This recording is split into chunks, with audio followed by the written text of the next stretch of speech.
shir weyn oo ay soo qaban qaabiyeen Somali Economic Forum ayaa maanta lagu qabtay magaalada Dubai isla markaana looga hadlayay sida maalgashi loogu sameyn lahaa dalka Soomaaliya 2014 maadaama dalka Soomaaliya uu yahay dal kheyraad aad u fara badan leh loona baahan yahay in la helo shirkado maalgashi ku sameeysa dalka Soomaaliya waxaana ka soo qayb galay shirkan wafud kala duwan oo ugu horeeyay wasiirka wasaaradda gaadiidka iyo duulista hawada xukuumadda dawladda federaalka Soomaaliya Saciid Jaamac Maxamed Qorsheel iyo ra'iisul wasaarihi hore xukuumadda ku meel gaarka Professor Ali Maxamed Geedi iyo qonsulka guud ee Soomaaliya u fadhiya magaalada Dubai waddanka Imaaraadka Carabta Omar Abdulaziz Xirsi iyo jambarka magaalada Dubai Xasan Al-Hashimi waxaana ka soo qayb galay shirkan qaar ka mid ah madaxda safaaradaha dawladaha Yurub u fadhiya waddanka Isuutaga Imaaraadka Carabta ku dhawaad 70 shirkadood oo daneynaya maalgashi inay ku sameeyaan dalka Soomaaliya dadkii halkaasi ka hadlay khudbadahoodina waxa ka mid ahaa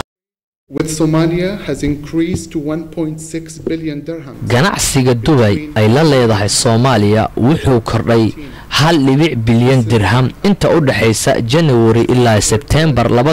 2013 tani waa hor u kac sii wadi doonta xasilooniga ka soo korortay Soomaaliya. I'm happy to be here today to take part of the Somali Investment Forum. waxaan ku faraxsanahay in aan halkan idinla joogo maanta si aan uga qayb qaato kulanka looga hadlayo isu imaatanka maalgashiga Soomaaliya taasoo u muuqata marka aan Muqdisho joogno mar walba waxaan isku dayaynaa in aan sameeyno ugu yaraan wax yar oo isbedel ah si aan dib ugu biirno bulshada caalamka tanna waxa ay muujinaysaa in Soomaaliya ay soo laabatay oo ayna isku dayayso inay caalamka dib ugu biirto waxaan mahad gaar ah u jeedinayaa mudane Xasan Muuse Dude iyo kooxdiisa guusha ay maanta soo hooyeen iyo hawsha noo qabsoontay sanadka soo socda waxaan isku dayaynaa shirkani hadduu Ilaahay yiraahdo inaan ku qabano magaalada Muqdisho. It is the time we need real friends, real partners to rebuild and waa xilli aan u baahanahay saaxiib rasmi ah garab rasmi ah dib inoola dhisa Soomaaliya waa fursad guud ahaaneed in noola bilaabo Soomaaliya iyada ayaa u baahan maanta caawinaad saaxiibtinimo iyo dhammaan wadamada caalamka khaasatan maalgeliyayaasha waxaana aaminsanahay in dawladda federaalka Soomaaliya ay wadada ugu jirto sidii ay u soo dhaweyn lahayd qof walba iyo shakhsi walba oo wada nidaam ama rajeynaya in uu maalgashi ku sameysto Soomaaliya. aad uga mahad celinaya ka soo qayb galayaashii maanta haday ahaan lahaayeen kuwa dawladda ka socda wasiir Saciid Ali Qorsheel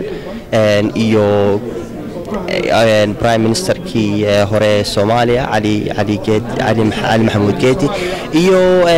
Xasan Al-Hashimi oo ka socday chamberka Dubai oo sad la socotaan ah dawladda Dubai intaba ganacsatada Soomaaliyeed kuwa ajnabiga ah ee halkan maanta ka soo qayb galay khubaradii iyo mataqaana mutacalimiintii dadka aan dhihi karno academics-ka iyo maanta waqtigooda iyo cilmigoodana aad maanta nooga faa'iideeyay runtii maanta waxaan dhihi lahaa aniga ama aan oran karaa Somali Investment Summit 2014 waa mid najaax fiican leh halkan way ka muuqdeen runtii sida ay shirkadihii aad aragteen ajnabiga ama kuwa Soomaalida ayba kaga hadleen Kalsan TV aad bay u mahadsan tahay runtii markii ugu horeysay maaha oo aan shir qabanno 3 sano ayaan hadda jiraa shirka ugu horeysay waxaan ku qabanay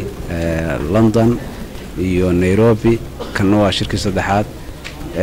waxaanu rajaynaynaa in Soomaaliya horumarka ka jira iyo kheyraadka ku jira adduunka oo yimaado oo maal gashado 80 company ayaa ka soo qayb galay shirkan safaarado ilaa 12 baa ka soo qayb galay bangiyo ilaa 3 baa ka soo qayb galay waxaan u mahad celinaynaa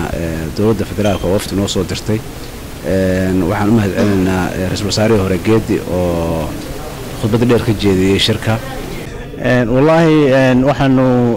soo bandhignay productyada islaamiga aanu maaragtay u fidino macaamiishayada kuwa yaryar kuwa dhexe iyo kuwa waaweynba